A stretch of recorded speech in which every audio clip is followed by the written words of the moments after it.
শ্রদ্ধা জানাবেন কমরেড রতন দাস।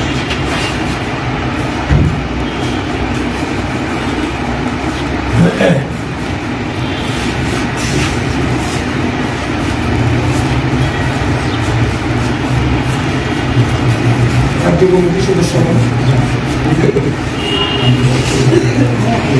জেলা কমিটির সদস্য কমরেড এবং বন্ধুগণ, আজ 5ই মে, আজকের এই দিনে 1808 খ্রিস্টাব্দ, আজ থেকে 208 বছর আগে 1808 খ্রিস্টাব্দে জার্মানির টিয়ের নদীর তীরে কার্ল মার্ক্সের জন্ম হয়েছিল। আজ তার 208তম জন্মবার্ষিকী তথা 209তম জন্মদিবস। আজকের এই দিনে আমরা সিপিআইএম রাজ্য দপ্তরে তার প্রতি আমরা শ্রদ্ধা জ্ঞাপন করছি। এটা সকলেই জানেন, কার্ল মার্ক্স তার মাত্র 29 বছর বয়সে পৃথিবীর সর্বশ্রেষ্ঠ মতবাদ, যার মধ্য দিয়ে সভ্যতার শুরু থেকে পৃথিবীতে সমস্ত মানুষ, যে গোলার্ধেই হোক, যে দেশেই হোক, স্বাধীন বা পরাধীন বা পরবর্তী সময়েতে যেখানে সমাজ পরিবর্তন হয়েছে, এত অক্লান্ত পরিশ্রম করার পরও একটা বড় অংশের মানুষ, তারা দুবেলা খেতে পায় না। তাদের ন্যূনতম জীবন ধারণের জন্য যে প্রয়োজন, তা থেকে বঞ্চিত হন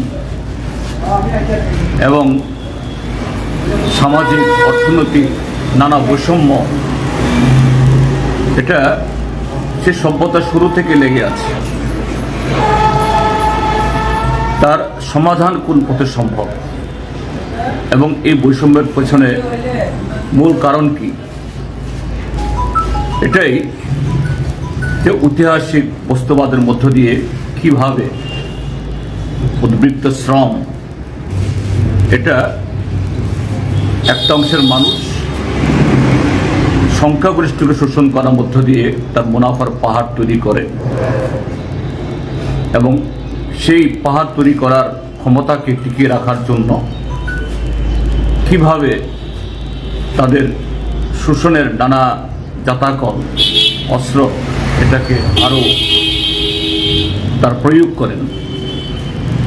তিনি শুধু এটাই আবিষ্কার বা এই তার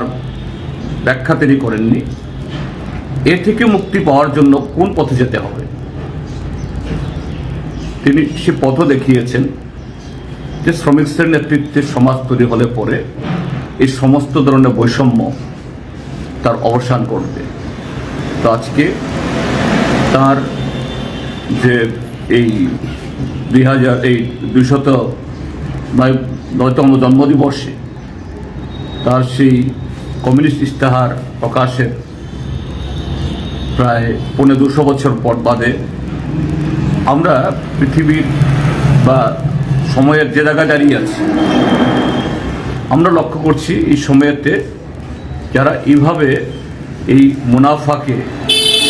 সারা শুধু কোনো একটা দেশের অভ্যন্তরে না, সারা পৃথিবীব্যাপী কক্ষিগত করছে, এই মুহূর্তে তাদের রমরমা, এই মুহূর্তে তারা বেপরোয়া। এমনকি এই সময়েতে দুটি যুদ্ধ চলছে আমাদের পৃথিবীতে। তো সেই জায়গায় দাঁড়িয়ে আমরা মার্ক্সকে শুধু আনুষ্ঠানিক স্মরণ করা না, কীভাবে তার সেই দেখানো পথ ধরে এবং যেটা একটা সময়তে সোভিয়েত ইউনিয়নে, বর্তমান চীন, কিউবা, ভিয়েতনামে সেই মুক্তির পথ আগলে মানব সমাজের এই সমস্যার সমাধান করছে, আমাদের এই দেশেও সারা পৃথিবীর সাথে সে লড়াইকে এগিয়ে নিয়ে যাওয়ার শপথ গ্রহণ করার মধ্য দিয়ে